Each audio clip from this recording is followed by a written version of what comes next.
نوافيكم من سائلة صنعاء يوميا عن السيول من قناة السيول والأنظار.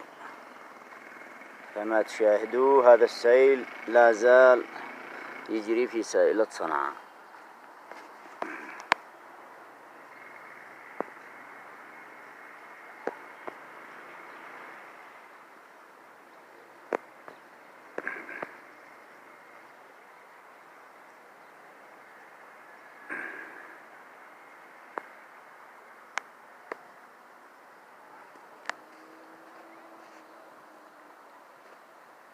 سائلة صنعاء.